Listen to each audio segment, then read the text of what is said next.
Hey, bien le bonjour tout le monde. Aujourd'hui, nouvelle vidéo, présentation d'uniforme ABL. Là ici, je vais vous présenter une tenue de, de brancardier, médecin de campagne de l'armée belge. Et vous verrez, c'est une tenue qui est historiquement correcte de 1952 jusqu'à fin des années 60. Voilà, un petit peu l'avant-goût de ma tenue. Voilà, c'est une tenue très particulière, c'est pour ça que je voulais vraiment vous la présenter. Donc c'est parti, on va commencer tout de suite. Je vais retirer tout ça et évidemment, comme d'habitude, je vais vous montrer un peu tout ce que j'ai ici, couche par couche. Voilà. Pour commencer, donc la tenue que je montre ici, donc j'ai dit que historiquement elle est correcte jusque, on va dire, fin des années 60, mais ce que je porte ici, c'est vraiment, ce serait vraiment parfait pour représenter un soldat belge de la première moitié des années 50, parce qu'il y a encore plein d'équipements qui sont un petit peu vieillots, tout ça, et du coup par après d'autres équipements viendront quand même remplacer ce que je porte actuellement, même si, enfin bref, on verra ça plus tard. Là ici, l'équipement de base pour un soldat belge des années 50-60, donc il y a d'abord la chemise M49, comme vous voyez ici, donc, voilà, avec deux poches à l'avant, couleur vert olive. Pour l'armée de terre, évidemment, l'armée de l'air avait des autres couleurs. Hein. Donc voilà, on peut voir un petit peu le style de la chemise. Donc, apparu vers 1949, c'est l'année où l'armée belge a commencé à refabriquer son propre équipement. Donc on a la chemise M49 et la même année a été introduit ce pantalon là, qui est le pantalon vert olive. On a le 49, qui est très très cool. Moi je l'aime bien parce qu'il est très confortable. Il était aussi apprécié des soldats. Donc c'est une copie du pantalon britannique de la Seconde Guerre mondiale. La seule différence, c'est que ici la poche est sur le côté, alors que sur les modèles britanniques de Deuxième Guerre, elle sera à l'avant. Voilà. C'est surtout une poche pour, on m'a dit qu'elle était souvent utilisée pour ranger les bérets, comme ici. Enfin là c'est pas un béret, mais on verra après. Voilà, il y a une poche ici, on a deux poches ici sans fermeture, et on a une poche à l'arrière. Donc il y a quand même pas mal de poches, voilà. Et en dessous ici, on peut voir ce que je porte. Donc je porte les brodequins ABL modèle court, comme vous voyez ici, qui sont parus dans les années 50 et qui seront remplacés dans les années 70 par des modèles longs. Et en fait, on est à la sortie de la guerre. Alors les modèles longs plus tardifs sont beaucoup plus pratiques, mais ici on est à la sortie de la guerre et ça coûte moins cher de faire des chaussures courtes en cuir et de les compenser par des guêtres que de faire des chaussures en cuir qui viendraient jusqu'ici, ça coûte plus cher. Donc du coup j'ai des guêtres qui sont très similaires aux guêtres anglais de Deuxième Guerre. La seule différence c'est ici la sangle qui n'est pas en cuir. Sur les modèles britanniques là en cuir, voilà. Et sinon j'ai les bretelles, en toute somme assez classiques. Voilà. Je sais pas si tu peux voir, elles sont toujours attachées ici. Donc bretelles aux couleurs vert olive hein, pour l'armée de terre. Évidemment l'armée de l'air n'aura pas le même coloris par exemple. Elles sont réglables, tout ça. Celles-ci sont très similaires à celles que les Allemands avaient pendant la guerre. Voilà. Et on a évidemment la ceinture de troupe qui ressemble à ceci. Alors la plupart du temps elle était un peu dorée comme ça, parce que c'est fait en laiton. Pour les modèles, pour les grades un peu plus supérieurs, il y avait des modèles argentés, genre vraiment chromés. Mais là ici, c'est pas le cas, je ne suis pas un très haut gradé non plus, donc j'ai des ceintures plutôt classiques qui seraient utilisées jusque dans les années 90, hein, celui-là. Tout ça, ça sera utilisé jusqu'en 1971, où là l'armée belge décidera d'abandonner tout ce que je porte ici et de le remplacer par de l'équipement plus moderne, à exception du ceinturon qui a perduré jusque dans les années 90. Voilà. Ok, donc là ici j'ai un équipement de soldat plutôt classique de l'armée de terre. Hein. Je vais vous montrer cette magnifique veste qui est une veste camouflage brush stroke, un des premiers camouflages belges à avoir été inventé. Donc il est très similaire au camouflage Denison Smoke anglais de la Seconde Guerre mondiale. C'est normal, c'est juste une variante en fait, c'est juste une amélioration de ce camouflage. Enfin voilà, il aura été utilisé jusque dans les années 70, voire même 90 hein, par les paras qui gardaient ces vestes là très longtemps. Enfin bon, si vous voulez savoir l'histoire de ce camouflage, j'ai fait une vidéo qui retrace l'histoire de tous les camouflages de l'armée belge. Je vous la mets ici là dans les fiches, c'est là.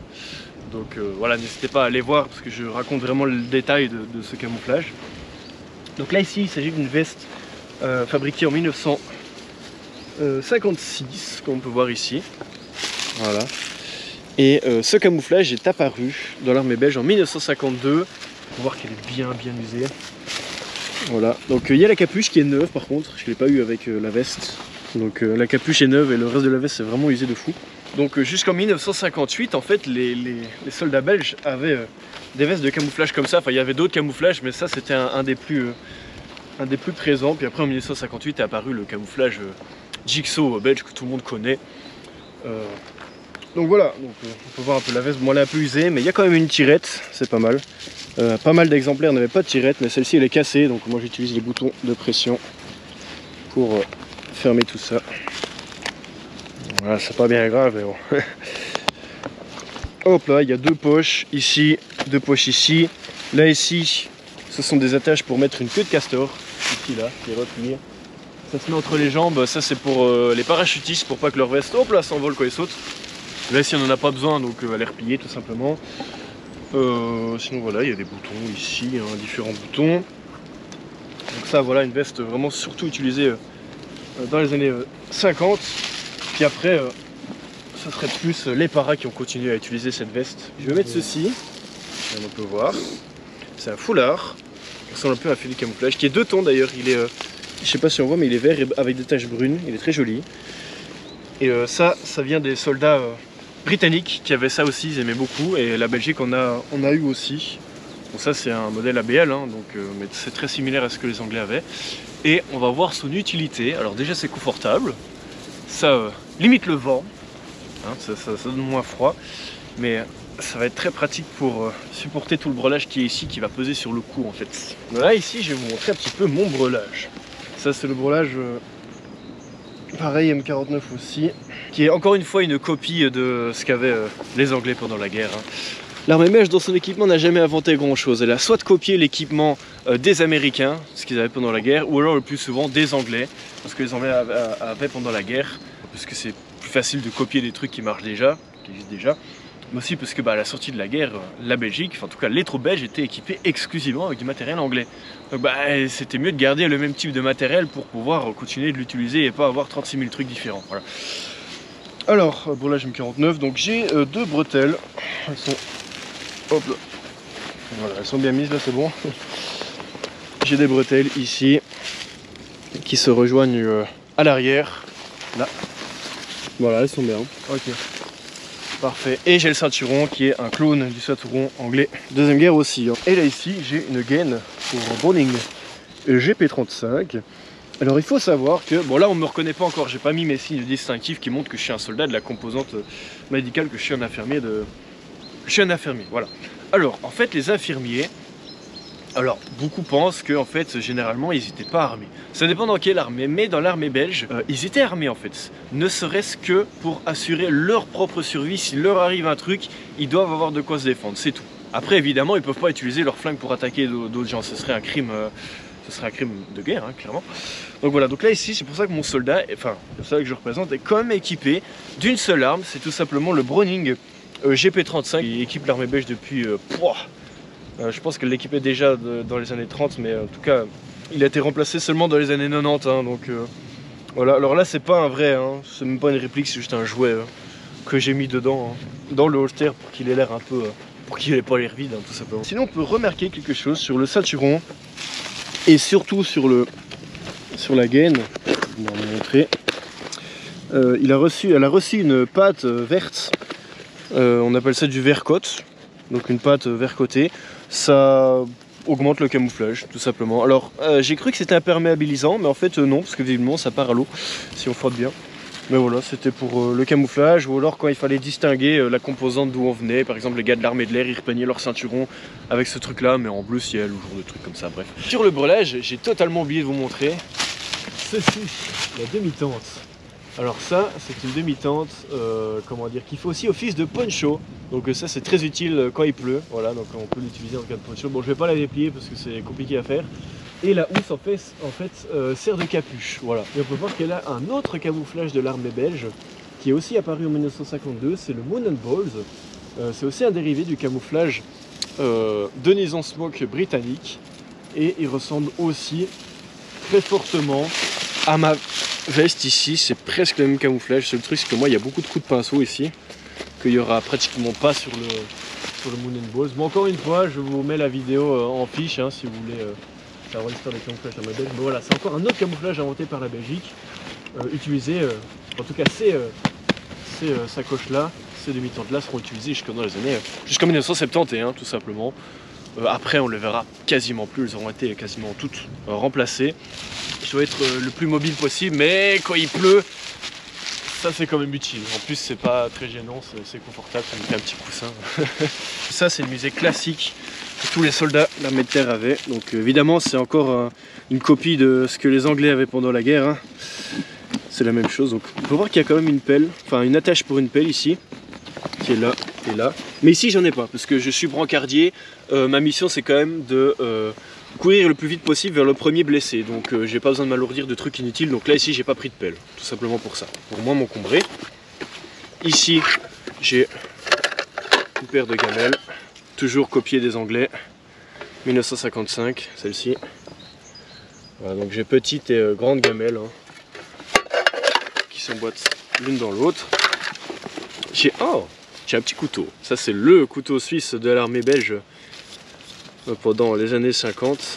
Hop là, on savait bien qu'il était au fond de mon sac. Donc, ABL 1951, Colin Winan. Si je dis pas de bêtises, celui-ci il a été fabriqué à Jean-Blou. Enfin bref, c'est toujours des trucs très stylés. C'est encore une fois, ce gadget est une copie de ce que les Anglais avaient pendant la guerre. La seule différence c'est qu'ici il y a un ouvre-boîte. Parce que on en Belgique on aime bien picoler hein. Voilà, petit cliché fait. J'ai un bol d'eau imperméabilisant. Celui-ci date de 1954, hein. Encore une fois il est bien hein, celui-là. Donc voilà, ça c'est tous les effets personnels de base hein, dont on a besoin, hein, dont a besoin un soldat belge. On a des couverts par exemple. Voilà, les couverts c'est marqué 52 je pense, ou 54. Ça dépend. Ça, ils sont calqués sur ce que les Américains avaient. La seule différence, c'est qu'ici, il n'y a pas de trou. Les Américains, ils ont un trou pour pouvoir les attacher ensemble. Et en dernier, on a la gourde, avec une petite bretelle, si jamais. Enfin, c'est même pas, j'ai juste deux sangles hein, qui font office de bretelle, mais voilà. Ça peut être utile, parce que imaginons que voilà, je dois mettre de l'eau sur une blessure ou quoi, je peux toujours porter la gourde en bandoulière aussi. Hein. Mais là, si j'ai choisi de ne pas la mettre, elle est ici. Peut-être je mettrai une gourde en bandoulière quand j'en trouverai une avec le signe Croix-Rouge. Sinon voilà, c'est une gourde en plat en métal. Tout ce qu'il y a de plus classique, 1957. Il y a le quart à l'intérieur. Bon, ça c'est une copie de ce que les Américains avaient, hein, encore une fois. Ici, là-dedans, c'est du matériel, on va dire, commun à n'importe quel soldat. Hein. Je vais l'accrocher ici, au brelage. Comme ça, il y a tout qui tient ensemble et c'est magnifique. Voilà. Alors, j'imagine que certains brancardiers avaient aussi peint la Croix-Rouge sur leur musette pour ajouter dedans. Voilà, ici je l'ai pas. J'ai pas encore trouvé de deuxième musette avec la Croix-Rouge originale parce que j'ai pas envie comment dire, de maquiller des trucs originaux qui sont à toucher. Hein. Donc moi quand j'achète des trucs, il y a déjà la Croix-Rouge dessus. Hein. Oula, pourquoi ça se barre ça? Yo. Alors oui, des fois les bretelles se défont un peu. Alors ça, il y a une technique pour ça, il suffit juste de mettre ça dans les passants ici, dans les épaulettes. Voilà. Brassard d'infirmier tout simplement qui ressemble à ça. Il est très en fait c'est quasiment la même chose que ceux qui sont à BBL, donc c'est-à-dire qui sont belges deuxième guerre, enfin même avant de guerre, enfin même 1940 vous prenez. Parce que c'est la même chose, la seule différence c'est que là ici on a quand même des marquages, c'est marqué ABL et celui-ci date de 56. Hein. Voilà. Donc j'ai ça, j'ai la Croix-Rouge qui est en plastique ici sur fond blanc. Et j'ai des matricules ici, j'en ai deux. Et là j'ai un tampon qui indique que c'est bien un truc de la Croix-Rouge, etc. Chaque brassard avait son propre matricule et le matricule était attribué à un soldat. Donc c'est-à-dire que chaque soldat avait son propre brassard avec le numéro qui lui était attribué. Alors la tâche est un peu pourrie parce que pour faire la vidéo on l'a perdu en chemin. Je sais pas trop comment ça marche, il y a un truc avec des dents dessus, bref. Voilà. Donc brassard du côté, généralement je l'avais vu du côté ici, du côté gauche. Ce modèle, enfin, à part l'étiquette, du coup il est utilisé puis même avant la guerre, et j'ai vu des photos de para qui, jusque dans les années 90, utilisaient ce brassard là d'ailleurs. Donc même si après, dans les années 70, il y a eu des brassards plus modernes qui vont avec les tenues plus modernes. J'ai le masque anti-gaz, donc je l'ai acheté comme ça avec la croix dessus hein, déjà. Ça c'est le masque ANP 51. Je vais vous montrer un petit peu. Alors c'est une copie du masque français de la même époque. Les Français avaient quasi la même chose, la Belgique a décidément copié le modèle tout simplement.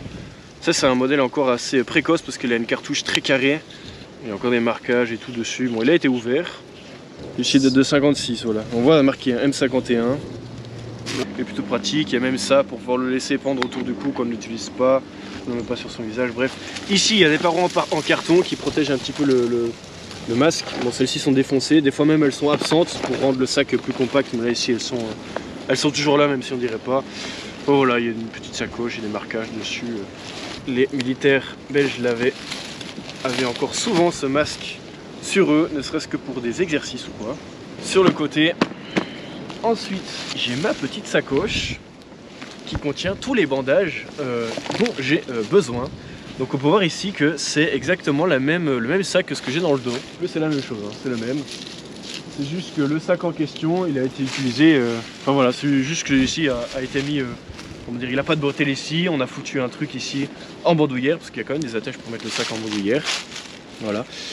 Et du coup, à la place d'être utilisé comme une musette pour ranger le paquetage des soldats, ici vous voyez, il est utilisé pour ranger les bandages, etc.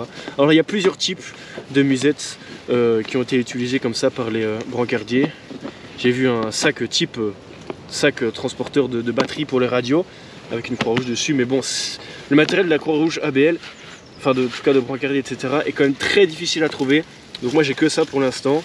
Ce qui est marrant, c'est parce que regardez ici, mais il y a une flèche ici, et en gros, la sangle ici, la bretelle est tout simplement une bretelle anglaise deuxième guerre. Donc c'est encore un truc qui a été recyclé de la guerre par l'armée belge, ou alors qui a été, oui, c'est un truc qui doit être dans l'équipement de l'armée belge depuis la Seconde Guerre mondiale, hein, quand les Anglais ont rééquipé la Belgique.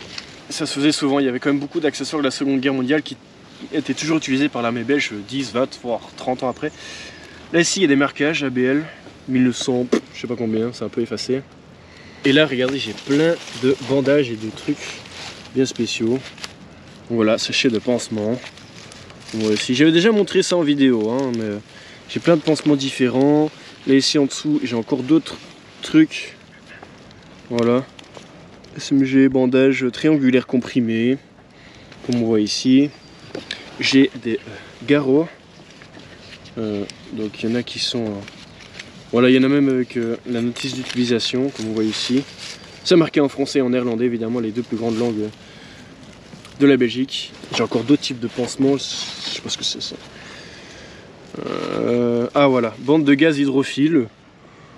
J'ai une sacoche bien remplie quand même, je la mets en bandoulière. De ce côté-là, comme ça, elle est bien accessible. Et en dernier, on va passer par les couvre-chefs. Alors en fait, il faut savoir que quand les médecins, brancardiers, soldats de campagne étaient affectés dans une unité, donc quand ils quittaient la composante médicale et qu'ils étaient affectés à, je sais pas moi, enfin voilà, à une unité, on va dire, étrangère de la composante médicale, eh bien ils adoptaient le béret de la composante dans laquelle ils ont été affectés tout simplement. Donc en fait, ils ne gardaient pas leur béret de la composante médicale. C'est pour ça que là ici, j'ai un béret de chasseur ardennais. Donc là ici, on peut imaginer que je suis un soldat. Donc, je suis de la composante médicale, oui, mais j'ai été affecté à une unité de chasseurs ardennais, donc c'est une unité d'infanterie. Et donc du coup, j'ai reçu le béret de chasseur ardennais. Voilà, et c'est encore le cas actuellement. Alors donc je disais, là je suis dans une unité d'infanterie, je suis chez les chasseurs ardennais. On peut voir le sanglier ici. Alors c'est l'unité d'infanterie qui est vraiment la plus connue, la plus, comment dire, qui a le plus de prestige dans l'armée belge. Donc voilà pourquoi j'ai décidé de faire ça, mais en gros, j'aurais pu prendre n'importe quel béret du moment que c'est de l'infanterie, j'aurais pu prendre un truc de blindé, etc. Ça aurait passé, parce qu'à peu près tout le monde a quand même besoin d'un soldat de la composante médicale. Hein. Donc voilà pourquoi j'ai le béret, qui en fait n'est pas un béret. Je l'appelle béret depuis tout à l'heure, mais en fait on m'a dit que ça s'appelait une brève, parce que la forme est différente, il est un peu plus large. Alors, il est peut-être pas totalement à ma taille, mais ça doit être aligné sur l'œil ou il y a un truc du genre. Mais voilà, petit béret chasseur ardennais, enfin bref du coup, chasseur ardennais, mais j'aurais pu en prendre plein, mais voilà, chasseur ardennais c'est connu, donc je me suis dit je vais prendre ça. Ça, il est censé être rangé ici visiblement, ou alors dans une poche du manteau, etc., enfin de la veste, vu que la poche ici est quand même assez grande. Hop là. Ça c'est bon. Et en dernier, j'ai le casque. Je vous présente ici le M49, fabriqué entre 1949 et 1952 et utilisé depuis 1949 jusque dans les années 70 pour les derniers apparemment. Alors ce casque, vous voyez bien que c'est une copie du casque britannique de la Deuxième Guerre mondiale, c'est une copie du casque MK2. Il y a quand même des différences qui montrent que c'est différent. Il y a la vis qui ne dépasse pas du casque par exemple. L'intérieur il est brun alors que chez les Britanniques c'est noir. Enfin bref, il y a les marquages etc. Bref, la peinture n'est pas originale si vous voulez. L'intérieur, tout ça oui, mais juste pas la peinture. Et donc vu qu'il était dans un état dégueulasse et que voilà, je pouvais le restaurer un peu comme je le voulais, j'ai décidé d'en faire un de la composante médicale. Voilà. D'ailleurs j'ai même fait la restauration en vidéo, je la mets dans les fiches si jamais ça vous intéresse. Donc j'ai mis une croix devant. Voilà. Une croix derrière. J'ai mis le drapeau belge sur le côté. De base c'est un autocollant ou quoi. Là, je l'ai repeint du coup sur le côté parce que de toute façon les soldats de la composante médicale ils sont pas faits pour être camouflés, donc en vrai on s'en fout. Des casques qui ont été repeints, alors évidemment c'est toujours fait artisanalement, il y en a plein de sortes différentes, il y en a avec un seul truc, il y en a un côté totalement repeint en blanc avec juste la croix rouge devant, enfin voilà, c'est assez différent. Moi j'ai fait un peu à ma sauce, donc voilà à quoi ça ressemble. Alors ça c'est un casque qui a surtout été utilisé dans la première partie des années 50. Après on le verra plus beaucoup, il sera toujours là, mais il aurait été comment dire rapidement remplacé par le M51 qui est en fait une copie du casque USM américain parce qu'il est bien plus pratique en fait.